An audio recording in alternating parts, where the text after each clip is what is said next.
회복되는입니다. 저는 너무 반갑습니다. 코로나가 확산되는 와중에 그거에도 실례했지만 지도자들 참석을 권하는 것도 참 쉽지 않은 상황입니다. 그럼에도 지도자들이 또 함께할 수 있다는 것도 하나님의 은혜가 아닌가 생각이 되어지고요. 성도들의 믿음도 좀 식어지지 않는, 오히려 더 이런 상황 가운데 더욱 뜨거워질 수 있다면 다 좋지 않을까라는 생각도 많이 해보게 됩니다. 우리에게 주어지는 상황은, 또 성도들에게 만나는 상황은 가면 갈수록 어려우면 어려우지 쉬운 상황은 오지 않습니다. 세상에서는 너희가 환난을 당하는 것이 가면 갈수록 더 극심해질 것입니다. 마지막 때가 되면 될수록 사단의 몸부림은 더욱 심해질 것이고, 성도들의 믿음을 흔들고자 하는 사단의 전략 또한 교묘해질 것입니다. 그럼에도 우리가 이 길을 가야 하는 이유가 무엇인지, 이 길을 통해서 어떠한 영광을 얻을 것인지, 또 얼마나 많은 영혼들에게, 내가 사랑하는 사람들에게 그리스도의 복음을 전하고 그리스도가 살아계심을, 하나님이 살아계심을 나타내는 증인의 삶을 할 것인지 결단하는, 또 기도하는 그런 주간이 되고 그러한 한 해의 마무리가 되기를 간절히 바랍니다. 로마서 12장입니다.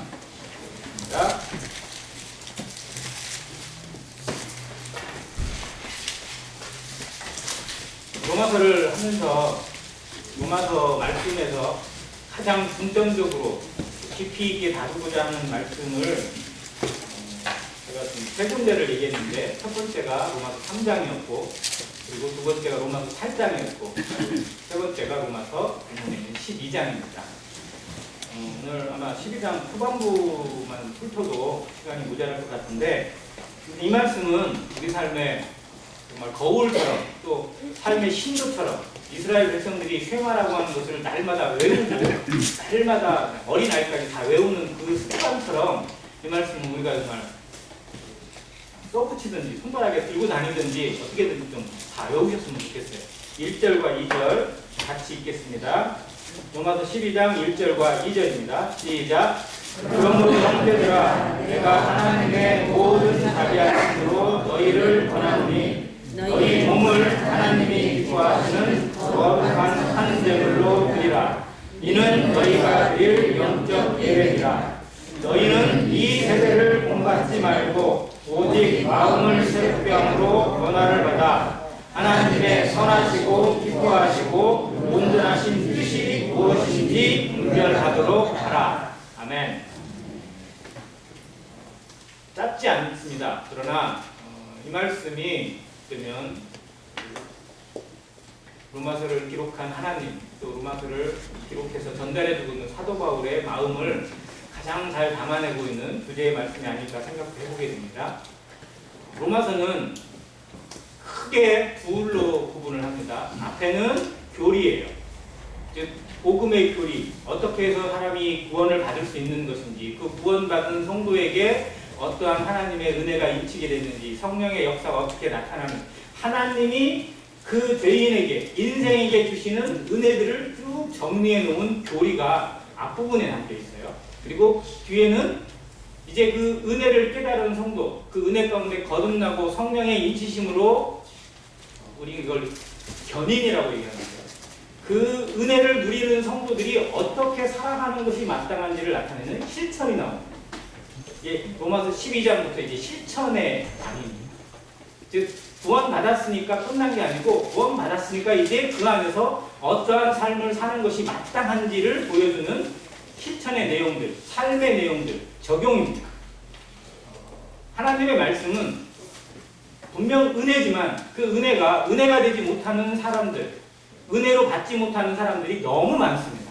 그래서 구원의 은혜를 누리지 못하는, 여전히 죄인으로 살아가는 죄인들이 있고, 성도들도 그 하나님의 은혜를 온전히 누리지 못하고 그냥 거기서만 머물고 사는 어린아이도 있습니다. 그러나 그 말씀을 받을 때의 구원의 은혜를 누릴 뿐만 아니라 성도들의 삶에 그 말씀을 적용했을 때, 그 말씀이 정말 그렇다면 그대로 순종했을 때에 나타나시는 하나님의 능력을, 성령의 역사를 체험함으로 삶의 변화가 나타나고 열매가 나타나고 상급이 나타나는 놀라운 복을 누리게 하십니다. 그 실천적인 내용들, 어떻게 실천해야 할지, 어떤 방법으로 하나님의 교회에서 또 세상 가운데서 성도의 삶을 나타내야 할 것인지를 12장부터 보여주고 있는데 그 주제가 핵심의 내용을 1절과 2절에 기록해 놓으셨습니다. 자, 그러므로 형제들아, 이 그러므로가 로마서에 정말 많이 나온다고 했는데 이 그러므로는 뭘 포함하냐면 그 앞에 있는 모든 내용들을 포함합니다. 지금까지 들었던 모든 말씀들에 대해서 배웠던 모든 말씀들에서 깨닫고 그 말씀에 아멘 하답하고 그 말씀을 삶에 적용했다면 그럼 이제 형제들아, 그럼 성도들아 이제 어떻게 해야 될 것이냐라고 보여주는 호칭입니다. 그러므로 형제들아, 하나님의 호칭, 하나님의 마음이 담겨 있습니다. 너희들이 이것을 배웠고 이 모든 은혜를 누렸고 이 성령의 역사를 체험했고 그리고 하나님의 은혜가 우리는 넘어져도 우리는 실패하고 우리는 실수해도 하나님은 실수하지 않고 하나님의 은사와 부르심에 후회하심이 없는 그것이 끝날까지 이끄시고 지키시는 하나님의 그 은혜를 깨달았다면 그러면 이제 너희는 어떻게 할 것이냐. 그래서 그러므로 형제들아 내가 하나님의 모든 자비하심으로 너희를 권하노니 너희 몸을 하나님이 기뻐하시는 무엇으로 드리라? 거룩한 산제물. 그냥 제물이 아니에요. 제물인데 산제물이에요. 살아있는 제물로 드리는 겁니다. 그리고 그 살아있는 제물을 어떠한 형태로 포장을 해야 되냐면 거룩으로 포장해요. 거룩의 삶으로, 거룩한 삶으로 살아있는 제물로 드리는 것이 하나님 앞에 합당한 예배라는 겁니다. 그러니까 주중에 어떤 분이 쓰셨는지는 정확하게 잘 모르겠어요. 근데 아무튼 성도님 한 분이 최고의 하나님께 최선의 예배를이라는 제목을 쓰셨는데 저 말씀을 읽고 준비하는 말씀 가운데 로마서 12장 첫 부분하고 너무 매칭이 되는 거예요. 정말로 우리의 예배가 성찬 예배뿐만 아니라 우리의 삶이 하나님 앞에 어떠한 예배가 되게 할 것인지 그게 누구에게 드려지는 것인지 다시 한번 생각하는 그런 내용이었던 것을 참 제가 감사가 됐습니다. 이 말씀이 바로 저걸 담고 있는 것 같아요. 어떻게 드릴 것인지, 무엇을 드릴 것인지. 예배는 분명히 말씀드리지만 예배는 드리는 겁니다. 예배는 받는 게 아니고 드리는 거예요. 구원은 받는 거지만 예배는 이제 올려드리는 겁니다. 받았으니까 받은 것을 깨닫고 그 은혜를 깨닫고 올려드리는 것이 예배입니다. 삶은 하나님께 드려져야 됩니다. 구원만 받은 것으로 머무는 성도, 구원 받았으니까 만족하는 성도가 아니라 그 구원의 만족을 하나님이 주신 은혜를 깨닫고 그리스도가 나를 위해서 얼마나 무진 고통을 당하시고 무서운 십자가의 저주를 받으시고 죽음을 당하시고 다시 부활하셨는지 그 의미를 깨달았다면 이제 나를 드리는 데 있어서 내 삶을 드리고 내 재물과 내 건강과 내 인생을 드리고 내 모든 것을 하나님께 드리는 데 있어서 주저함이 없는 성도, 그것이 마땅하다는 것을 깨닫는 그것이 예배라는 거예요. 성찬 예배를 드리는 이유가 어디에 있나요? 내가 받은 은혜를 다시 한번 묵상하기 위해서입니다. 받은 은혜를 깨닫고 돌려드리는 것을 연습하는 겁니다. 그리고 그것을 온 성도가 함께 감사하고 찬양하며 경배하며 올려드리는 겁니다. 하나님이 명하셨기 때문에. 그렇다면 성찬 예배를 드리는 성도라면 그 삶은 어떠해야 할까요? 성찬 예배를 드렸으니까 내 할 바를 다 했다가 아니라 성찬 예배를 드렸으면 더더욱 우리 삶이 하나님께 드려지는 내 인생이 하나님의 것인지 하나님의 시간인지 하나님의 소유인지 하나님의 삶인지 고민하고 생각하고 묵상해야 될 것이 마땅하지 않을까요? 그러라고 우리가 성찬 예배를 드리는 거 아닌가요? 그 성찬 예배의 능력이 우리 삶에 나타나지 않는다면 그 열매가 성도들의 삶에서 나타나지 않는다면 형제교회가 드리는 성찬 예배가 비난을 받을 겁니다. 조롱을 받을 수밖에 없어요. 정말 우리의 삶이 변하고 우리의 인생이 하나님의 소유가 되어지고 하나님 앞에 거룩한 산제물로 드려졌을 때의 능력이 나옵니다. 믿지 않는 자들에게 그리고 기존의 교계에 있는 사람들에게 다르구나. 뭔가 있구나. 저기는 정말 말씀 그대로 실천하는구나. 말씀 그대로 하니까 다르구나. 말씀 그대로 순종하니까 열매가 더 다르구나. 삶이 다르구나. 인격이 다르구나. 우리도 저대로 해야 되는 거구나 라고 깨닫게 하실 것입니다.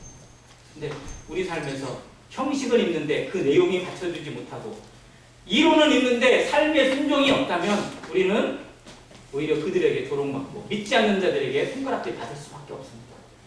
우리의 삶을 통해서 하나님이 나타나고 있는지 아니면 내가 나타나고 있는지 하나님이 우리의 삶을 두고 평가하시고 있다는 사실을 늘 기억하면서 이 말씀이 우리에게 조금은 무거운 책임감으로 그리고 내 삶을 좀 짓누르는 하나님의 그 엄해하신 말씀으로 다가오기를 다시 한번 바랍니다. 산재물을 한번 생각해 보니까 산재물의 반대는 뭘까요?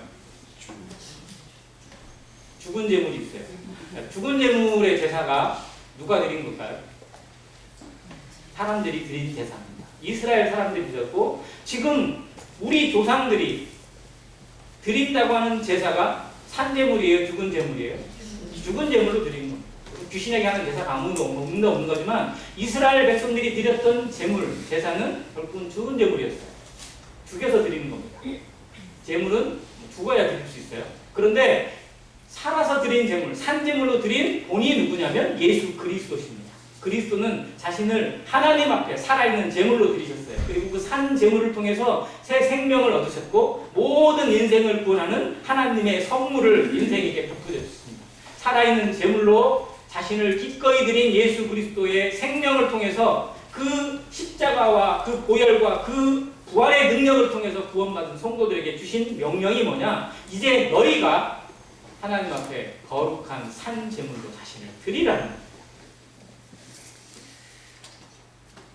살아있는 제물은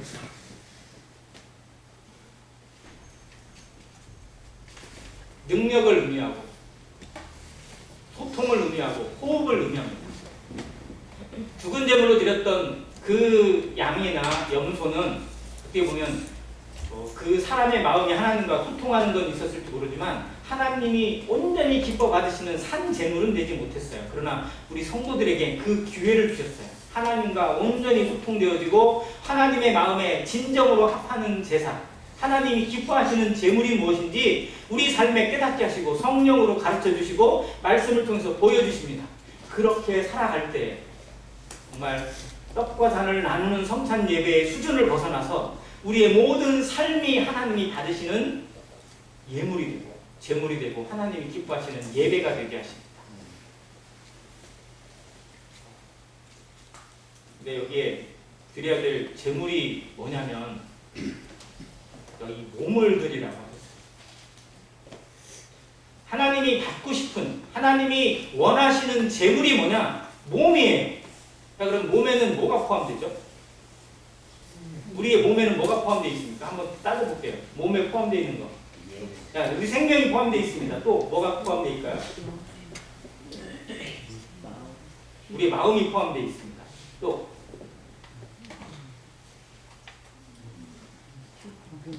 우리의 시간도 포함되어 있고요. 우리의 재물도 포함되어 있습니다. 결국 우리의 모든 것이 거기 포함되어 있어요. 자, 그러면 왜 하나님이 몸을 받기 원하실까요?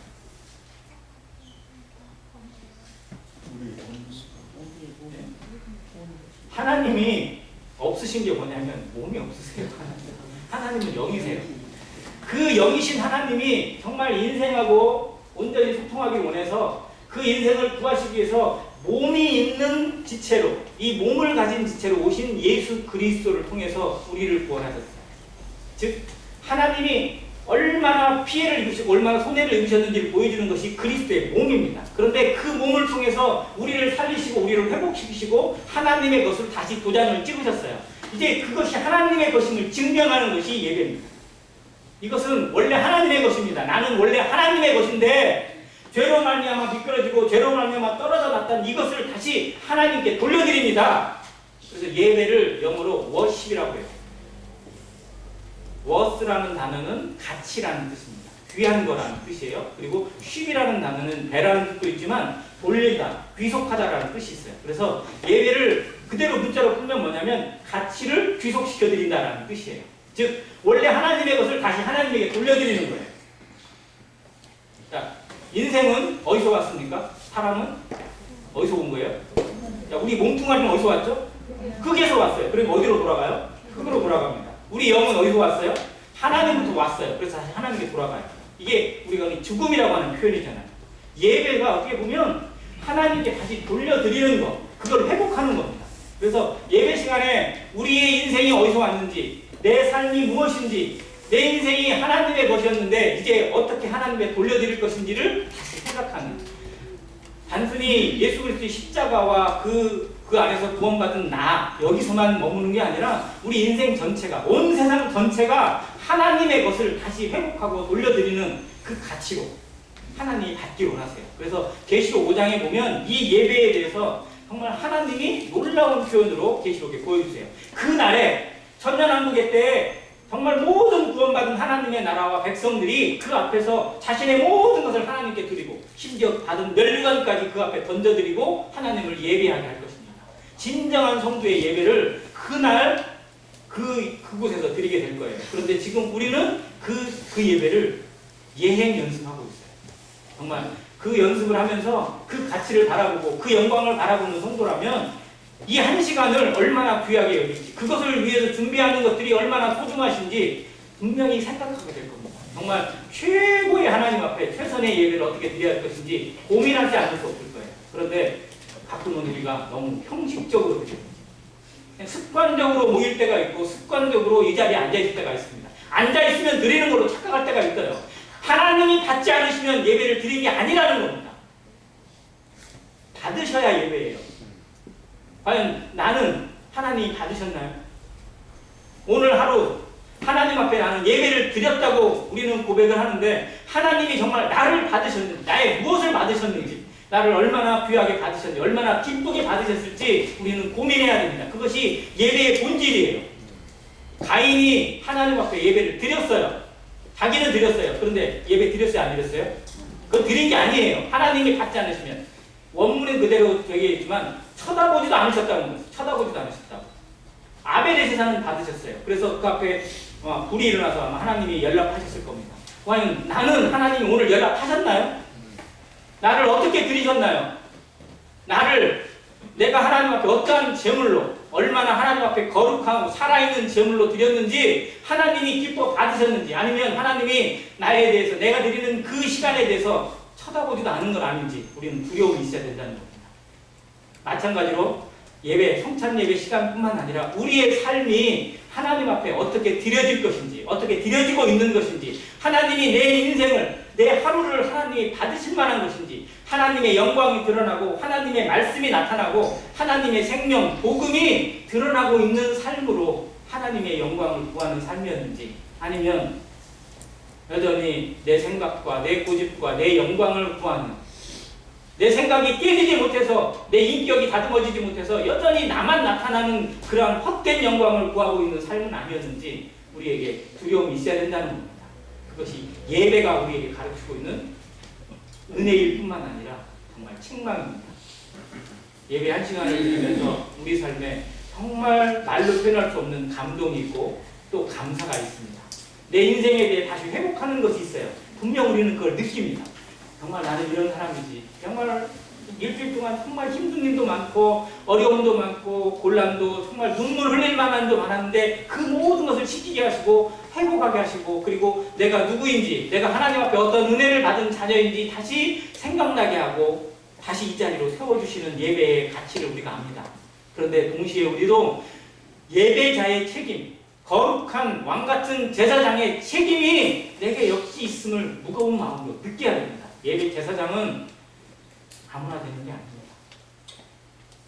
누구라도 될 수 있을지 모르지만 아무나 왕같은 제사장의 이름을 하나님 앞에 받을 수는 없습니다.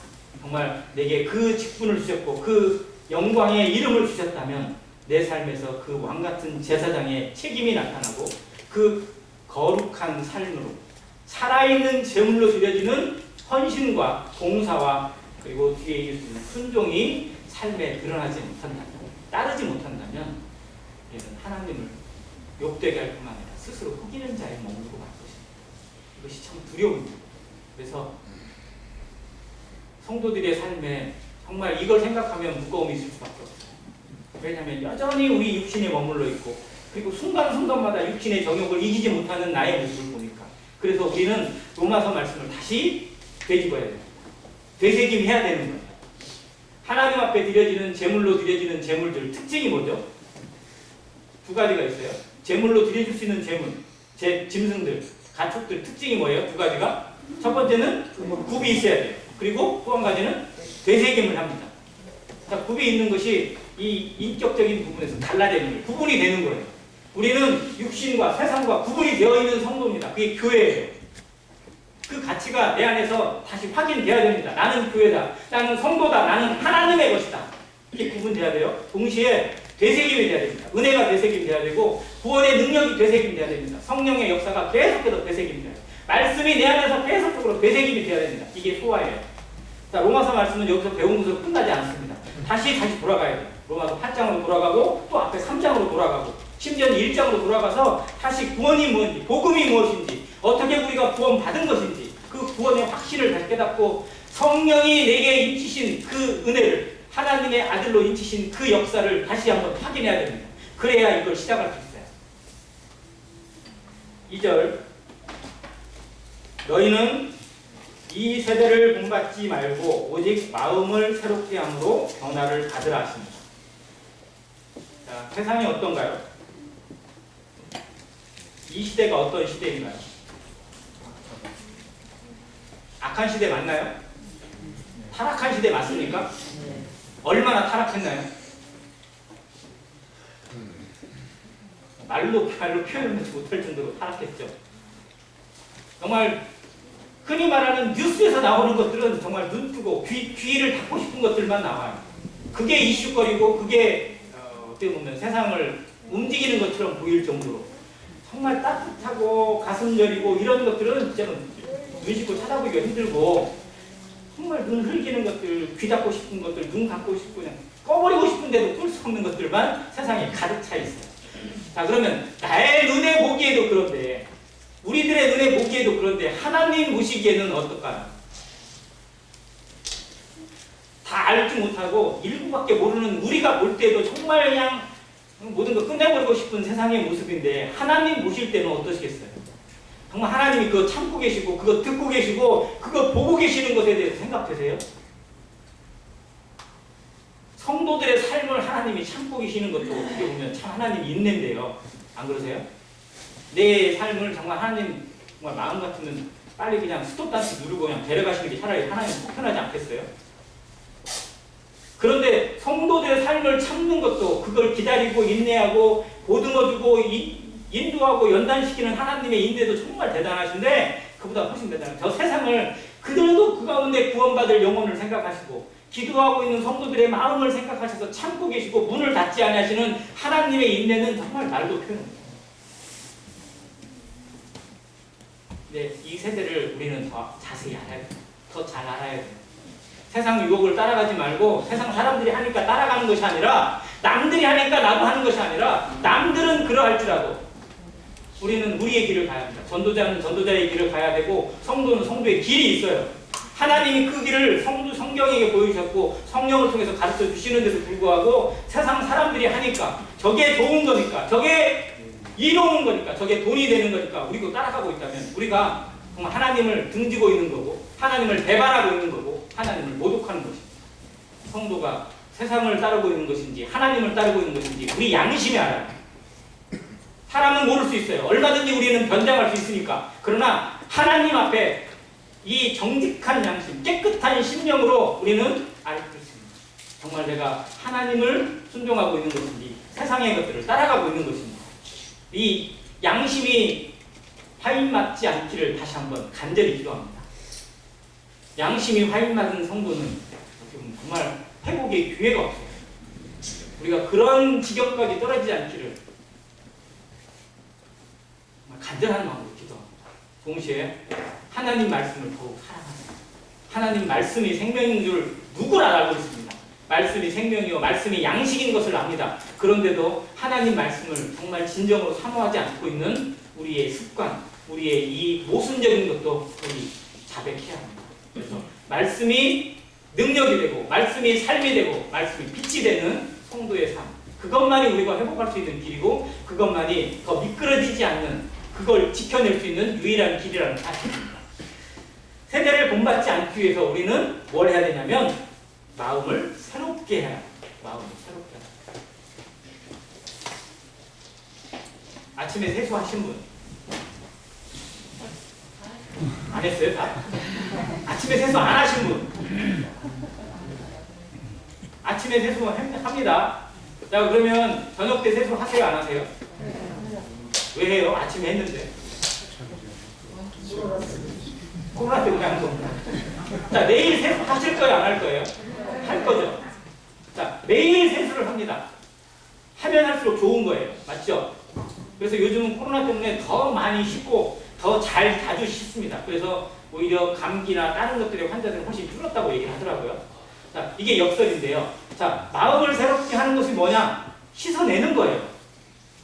왜냐하면 우리가 가만히 있고 아무것을 안 해도 몸에 얼굴이나 손이나 손과 발에 다 먼지가 붙습니다. 왜? 세상이 먼지 투성이니까. 우리 있는 곳에 다 먼지 투성이에요. 아무리 안 보이지만 다 붙게 되어 있고 이것이 피부에나 우리 몸에 영향을 줄 수 있어요. 그래서 씻는 것이 유익합니다. 그게 건강을 위해서 좋아요. 그런데 이 영도 마찬가지예요. 우리가 지내는 동안에 세상 사람들과 만나고 무엇을 하는 동안에 가만히 있어도요. 세상에 있는 것들이나 잘못된 것들이나 죄의 정욕들이 우리 가운데 계속 들어붙어요. 붙게 되어 있어요. 그러니까 이걸 씻어내지 않으면 우리가 죄의 중독이 되어져요. 안 씻어내는 순간에. 그걸 방치하는 순간에 우리가 어디까지 미끄러지고 어디까지 떨어질지 장담을 못해요. 성도를 할지라도. 일주일 성경 안 보세요? 한 주 모임에 참석 안 하거나 뭐 하다 보면 한 2주, 3주 지나잖아요. 그러면 우리가 어디까지 미끄러져 있을지 우리의 심령이나 우리의 생각이 얼마나 더 떨어져 있을지 장담 못하는 거예요. 내 신앙 장담하지 마세요. 우리 언제든지 미끄러질 수 있는 존재들입니다. 그래서 날마다 순간마다 우리의 마음을 새롭게 하지 않으면 우리는 변화를 받지 못해요. 새로운 게 뭐예요? 복음이에요. 결국 우리는 복음으로 새롭게 돼야 돼요. 그래서 구원의 말씀을 다시 한번 생각하세요. 그래서 앞에 있는 말씀들이 그래서 중요합니다. 그걸 다시 회복하는 거예요. 우리 마음이 정말 누구인지, 내가 누구인지, 내가 어떻게 구원받은 사람인지, 하나님의 은혜가 어떻게 나 같은 자에게 임하게 되는지, 그리고 성령이 나를 어떻게 붙드시는지, 특히 로마서 8장 끝부분에 있는 말씀. 사망이나 생명이나 천사들이나 권세자들이나 그 어떤 피조물이라도 우리를 그리스도 예수 안에 있는 하나님의 사랑에서 끊을 수 있다. 라고 선언한 그 말씀입니다. 그러나 이 모든 일에 우리를 사랑하시는 이로 말미암아 우리가 넉넉히 이기느니라. 이런 말씀들이 우리 마음에 정말 다시 들어와야 돼요. 내 마음을 씻어내야 됩니다. 세상의 정욕들, 나를 스스로 속이는 거짓말들, 이런 것들이 우리 마음을 좀먹고 있을 때 이 말씀이 우리를 씻어내요. 우리의 영을 깨끗하게 합니다. 회복시켜요. 이렇게 새로워지는 겁니다. 날마다 이 일을 해야 돼요. 이게 현재 진행형이에요. 끝난 게 아니에요. 이거 구원을 이루라는 말씀이에요. 구원은 이미 이루어진 거지만요. 우리의 구원, 삶의 구원, 생활의 구원, 통화라고 부르는 이 구원은 날마다 이루어 가야 합니다. 그걸 위해서 여기 말씀이 있어요. 마음을 새롭게 함으로 변화를 받아. 우리 마음이 변화를 받지 않는 상태, 즉 씻어내지 않은 상태, 육신적인 상태, 그 가운데 머물러 있을 때의 특징이 뭐냐? 하나님의 뜻이 구분이 안 돼요. 하나님의 뜻이 안 서요. 즉 하나님의 뜻이 무엇인지를 분별하려면 우리 마음이 말씀으로, 구원으로, 복음으로, 하나님의 성령으로 새롭게 함을 입어야 합니다. 그래서 뒤에 그 말씀이 있어요. 새롭게 함으로 변화를 받아 하나님의 선하시고 기뻐하시고 온전하신 뜻이 무엇인지 분별하도록 하라. 하나님의 뜻이 분별되어집니다. 우리의 마음이 하나님의 말씀 안에 머물게 됩니다. 나를 돌아보고 자백하고 회개하고 하나님의 이 구원의 능력을 체험하고 성령의 역사 가운데 나 자신을 순종시킬 때 하나님의 뜻이 무엇인지 자연스럽게 서요. 그래서 정말 이 묵상의 연습이 되어지고 말씀 앞에, 기도 앞에 습관이 되어 있는 성도들은 하나님의 뜻을 분별하는 데 있어서 쉽습니다. 하나님은 우리에게 뜻을 보여주는데 인색한 분이 아니세요. 하나님은 구원을 주시는데도 인색하지 않을 뿐만 아니라 하나님의 뜻을 심어주는데도 너무 너그럽세요. 풍부하게 주시려고 하세요. 그런데 안 받으려고 하는 거예요. 받기를 거부하고 수도꼭지를 안 열어요. 이게 요즘에 수도꼭지는 이렇게 돌리는 것도 아니고 그냥 어떻게 하죠? 그냥 올리기만 하고 되겠구만. 이것만 그냥 돌리기만 하면 돼요. 너무 쉬워요. 그냥 그것도 쉬워졌어요. 자, 근데 이거를 안 열고 물이 안 나온다고 뭐라고 하면 돼요, 안 돼요? 자, 이걸 올렸는데도 물이 안 나와. 그럼 뭐가 문제인 거예요? 올렸는데 물이 안 나와. 그럼 뭔가가 막힌 거죠. 거기 그 원천 밸브가 아예 잠겨 있든지 아니면 정말로 그 관이 뭐가 꽉 막혀 있든지. 우리의 삶이 그럴 수 있다는 겁니다. 실제로는 대부분 어디 있느냐? 이거 안 여는 거예요. 하나님의 은혜를, 하나님의 능력을 다들 이 연습을 안 해요. 이걸 준비를 안 해놓고 뭐가 안 떨어진다고 얘기하고 있다면 그건 하나님 앞에 하나님이 안 주시는 분야. 하나님은 모든 게 다 준비되어 있고 얼마든지 부어주실 하나님의 풍부한 보물창고가 준비되어 있습니다. 그걸 우리 마음 가운데 받을 수 있는 것은 뭐냐? 마음을 새롭게 함으로 변화를 받는 거예요. 내가 누구인지, 내가 어떻게 구원받은 하나님의 소유인지, 내 인생이 누구의 것인지, 내가 왜 여기에 있는지, 하나님이 왜 우리를 이곳에 심어놓으셨고 왜 거두어 가시지 않고 내 인생을 여기에 두셨는지, 우리를 이곳에 만나게 하시고 이 안회교회라고 하는 이 처소 가운데 하나님의 비밀 가운데 두신 이유가 무엇인지 정말 그것이 하나씩 하나씩 깨달아져 갑니다. 그 앞에 능력이 나타나고 그 앞에 소중한 것이 우리 가운데 심어져 가요. 이것이 변화, 하나님의 뜻을 분별하게 되는 이 변화가 우리 가운데 나타나게 하실 것입니다. 예배가 무엇인지 다시 한번 여기서 점검합니다. 예배는 다시 얘기했지만 드리는 겁니다. 무엇을 드리고 있는지, 무엇을 드리고 무엇을 드렸는지. 오늘 성찬 예배를 통해서 자신을 드렸나요? 나를 드렸습니까? 내가 하나님의 제물로, 내가 하나님의 소유로, 내가 하나님의 거룩한 산 제물로 드렸다면 하나님이 정말 영광 받으셨을 겁니다. 그러나 그렇지 못하다면 여전히 내 자리만 앉아있고 여기에만 앉아있는 것으로 예배를 드렸다고 착각하고 있다면 그건 우리가 하나님을 무시하는 겁니다. 실상 이곳에 앉아있지 않습니다. 몸이 불편하고 다른 곳에 있고 병원에 계셔서 여기에 없지만 마음은 오히려 우리보다 더 뜨겁게 여기에 계시는 성도가 있을까요? 없을까요? 분명히 있습니다. 하나님은 그분의 예배를 더 받으실 거예요. 자리에는 앉아있는데 마음은 딴 데가 있고 생각은 딴 데 머물러 있다면 그 성도의 예배는 하나님이 거들떠도 안 보실 겁니다. 우리들은 정말 두려움으로 성찬 예배를 준비해야 되고 성찬 예배에 내 온 마음이, 내 몸이, 내 모든 것이 하나님 앞에 어떻게 드림이 되고 있는지 그걸 연습하는 성도는 자신의 삶이 하나님 앞에 드려지는 연습이 되어집니다. 그래서 우리의 성찬 예배는 그래서 중요해요. 정말 남들이 안 하는 걸 우리만 하니까 중요한 게 아니고 하나님 앞에 내가 누구인지를 다시 한번 회복하고 그걸 깨닫고 그걸 연습하고 그리고 더 실천할 수 있는 기회를 계속 주시는 거예요. 매주마다 이걸 주시는 거예요. 얼마나 복돼요. 그런데 그 성찬 예배를 한 주도 안 빠뜨리고 1년에 52번, 50번 항상 참석하는 성도이긴 한데 자리는 지켰는데 삶이 변화가 없다. 삶에서는 하나님 앞에 드려지는 열매가 없다면 그건 정말 여기에 자리만 앉아있지, 엉덩이만 앉아있지 마음은 드리지 않았다는 거고 자신의 몸을 거룩한 산재물로 드린 적이 한 번도 없다는 것입니다. 우리가 이 말씀을 두려움으로 다시 한번 받게 되길 바라고 앞으로도 계속 예배에 대한 가르침에 대해서 예배에 대한 두려움에 대해서는 또 교제를 할 것이지만 이 말씀이 정말 주요 제목이라는 사실을 다시 한번 기억하게 되길 바랍니다. 원래보다 조금 다 못할 것 같긴 한데 3절 보겠습니다. 내게 주신 은혜로 말미암아 너희 각 사람에게 말하노니 마땅히 생각할 그 이상의 생각을 품지 말고 오직 하나님께서 각 사람에게 나누어 주신 믿음의 분량대로 지혜롭게 생각하라. 이러면서 이제 성령의 은사, 성령의 역사에 대해서 이제 보여주십니다. 근데 중요한 게 뭐냐면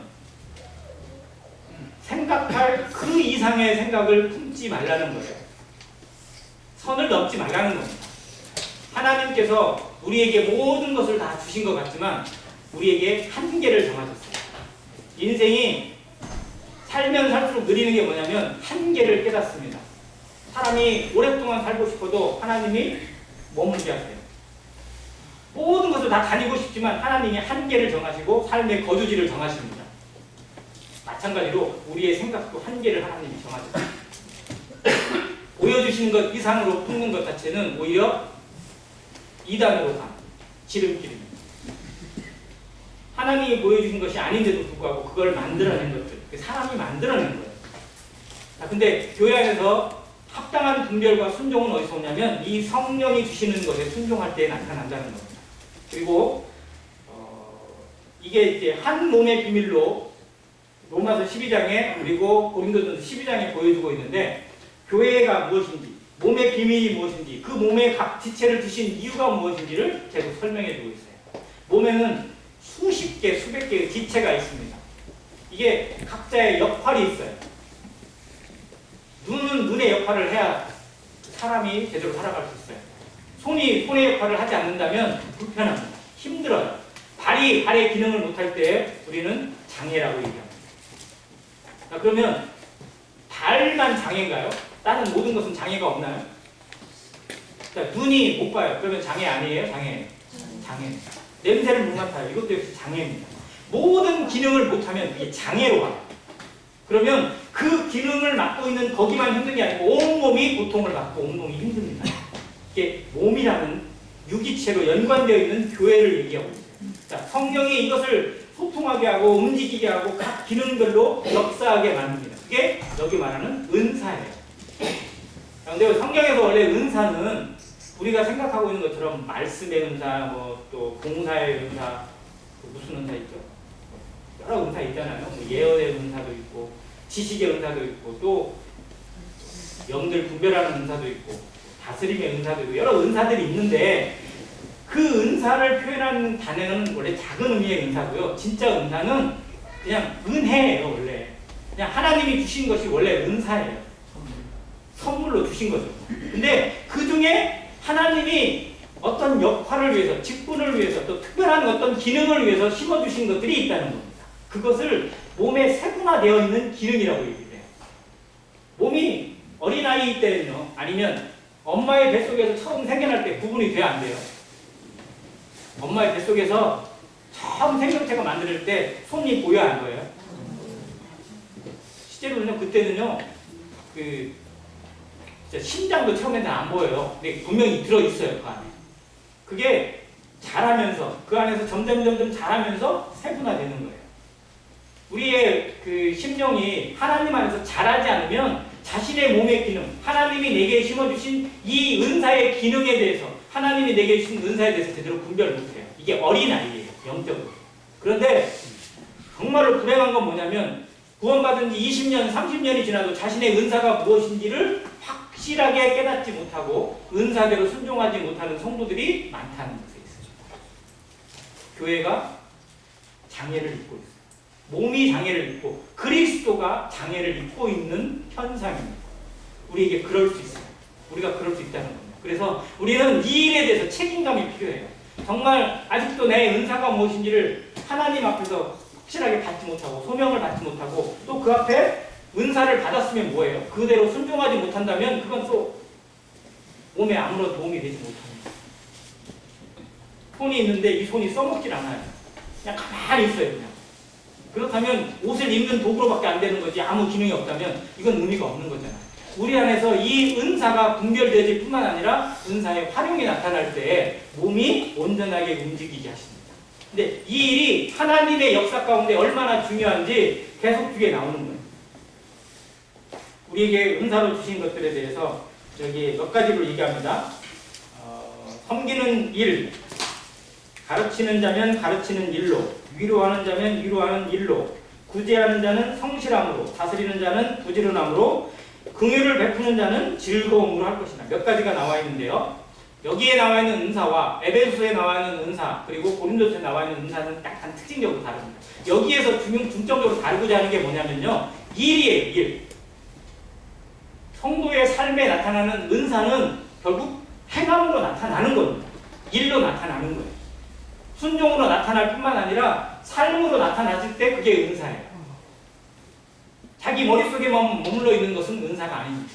그것으로 순종되어지고 그것으로 행할 때, 그리고 여기에 기록된 대로 섬기는 자면 섬기는 일로 나타나는 거예요.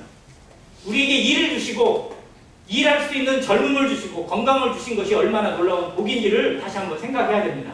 일할 수 있을 때 일하는 거고요. 기회 있을 때 일하는 겁니다. 우리에게 은사를 주셨을 뿐만 아니라 은사로 일할 수 있는 공간을 주셨어요. 그 은사로 일할 수 있고 섬길 수 있는 지체들을 주셨어요. 이게 복이라는 거예요. 그 시간을 주셨어요. 우리가 섬길 수 있는 시간들, 기회를 주셨어요. 우리에게 맡은 직분이 있고 맡은 역할이 있고 맡은 공간이 있다면 그것이 복이라는 겁니다. 그 일을 통해서 하나님이 우리를 연단시키시고 하나님이 영광을 받으실 것입니다. 우리에게 주신 일이 무엇인지, 내가 맡은 일이 무엇인지, 내가 감당할 수 있는 일이 무엇인지 이것에 대해서 정말 늘 생각하고 그것에 대해서 순종하고 즐거움으로 행할 때 하나님이 우리와 함께 하시면서 함께 영광을 받으십니다. 그런데 그 일이 진짜 일이 돼버리는 성도도 있어요. 일이 즐거움이 아니고 일이 기쁨이 아니고 일이 봉사가 아니라 정말 일이 그냥 무거운 일로, 무거움으로, 그리고 짐으로 오는 그러한 모습들 자체가 정말로 우리를 어렵게 만들 수 있습니다. 자기의 삶을, 성도의 삶을 힘들게 만들어요. 그래서 안 하고 싶어요. 그냥 어떻게든 피하고 싶고 어떻게든 넘기고 싶고 어떻게든 나 아니어도 누가 하겠지 뭐 이런 식으로 해서 그냥 넘겨요. 누군가 하긴 하죠. 그런데 나에게는 아무 유익이 없다는 겁니다. 하나님의 은혜를 누릴 수 있고 하나님 앞에 소통하고 하나님과 교제하고 하나님과 함께 일할 수 있는 기회를 스스로 걷어차고 있다는 사실을 깨달아야 돼요. 하나님이 나 같은 자에게 하나님의 일에 동참하고 하나님의 일 함께 할 수 있도록 은혜를 주신 것에 대해서 깨닫고 누리는 성도, 그 성도가 정말로 앞에 나와 있는 복음 앞에 순종하고 복음으로 살고 복음을 위해서 살아가는 성도입니다. 이것을 로마서 12장이 계속해서 보여주는데요. 안행교회 성도들의 삶에서 정말 이 예배에 대한 단어, 예배가 무엇인지를 다시 한번 깊이 있게 고민하고 그리고 성령의 은사가 나에게 어떠한 것으로 다가오고 있는지, 어떻게 분별되어지고 내 삶에 어떠한 변화에 그리고 어떠한 일로, 어떠한 순종으로 나타나고 있는지를 다시 한번 고민하게 되시길 바랍니다. 이상입니다.